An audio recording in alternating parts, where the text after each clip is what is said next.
Hey there. Thanks for stopping by. Look, I'm going to probably try to do more of these on video.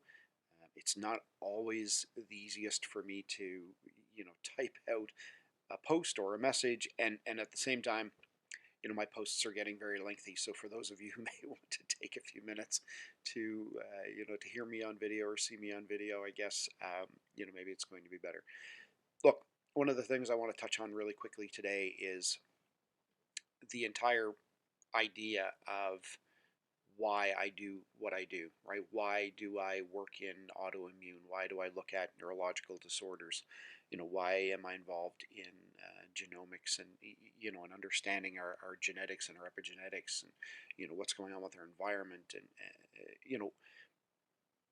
the big reason is because I want to try and help people get better. I believe that we can be better. I look at my own personal path, my personal journey, and my understanding from my diagnosis that that there was a different way. I'm not anti-medication, by the way. I've been asked that before. I'm not, absolutely not. I think especially in chronic or in situations that are immediate, then no, life-saving situations, absolutely do what you need to do. But what I look at is when we're talking chronic illness, chronic disease, like autoimmune disorders or, anything. So autoimmune these days now has ballooned from, about, well, way back, an initial 50, I guess it was, then to 80, now to almost 200 different disorders and or diagnosis fall under autoimmune, including a lot of cancers. When we're looking at that field of study and that type of work, understanding that we can do something about the root cause, that we can actually get to where a person is and understand, through a lot of testing, through a lot of different means, be able to see what it is that is going on in their body, and then we can start to walk it back or reverse it. That's a really important piece of work.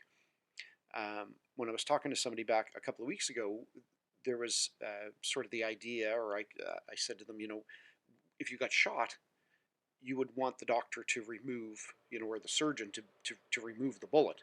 Um, the caveat or tiny disclaimer being, that small percentage that, might have the bullet lodged so close to your spine or something where, where it's better to leave it, etc., etc.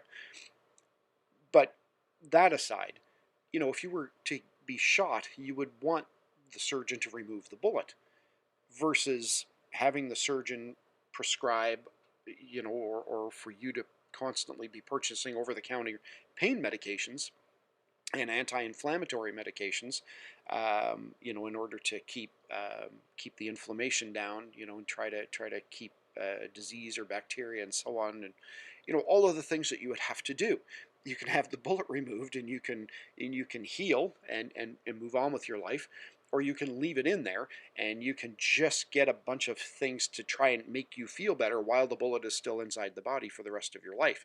There's a pretty good chance your life span is going to be shortened. It's going to be a miserable, miserable life. Even in the best of circumstances, you have a bullet in your body that you could have had removed and you've chosen not to.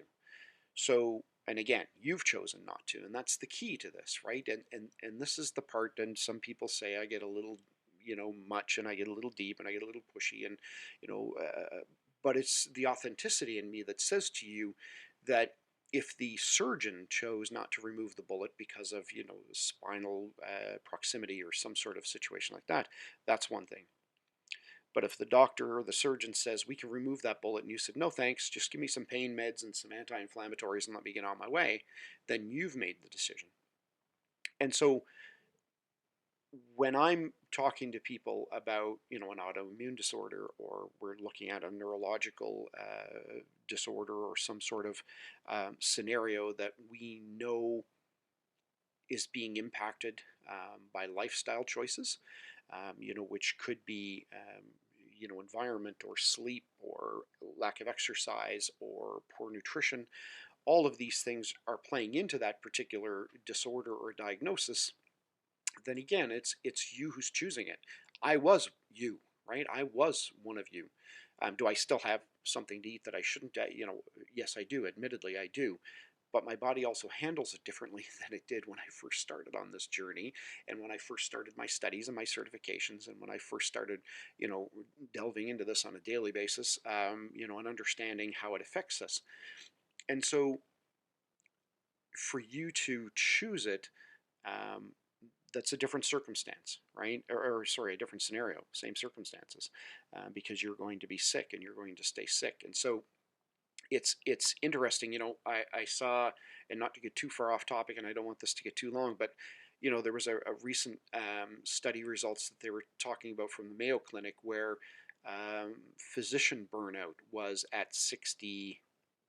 I want to say it was 62 or 63% recently, which was up from 38% or 36% in 2020.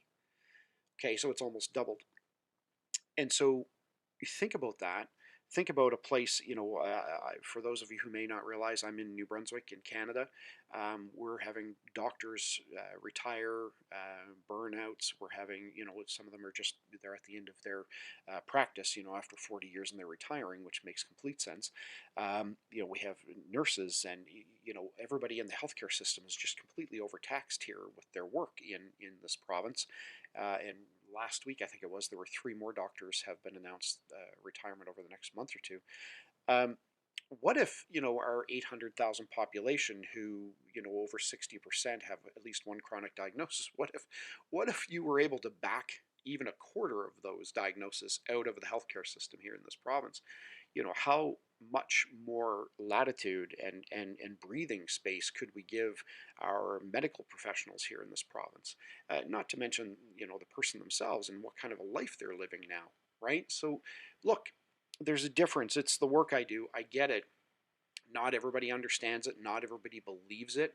To my post yesterday, if you were following along, not everybody believes or has any hope anymore that they can actually be better or be without their diagnosis. And I can guarantee you, with such a small amount of people that I would have to say no to, I could all but guarantee you that you absolutely can reverse what's going on, including the good majority of autoimmune disorders and diagnosis. So look, I just want you to take that, maybe that bullet analogy, and think about it.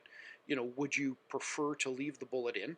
If it was just somewhere, leave it in and take pain meds for the rest of your life, or some sort of antibiotics or anti-inflammatory medicine, or would you prefer to have the bullet taken out? And if it's the bullet taken out, then find somebody who can help you with that. Maybe it's me, maybe it's one of my colleagues, but reach out.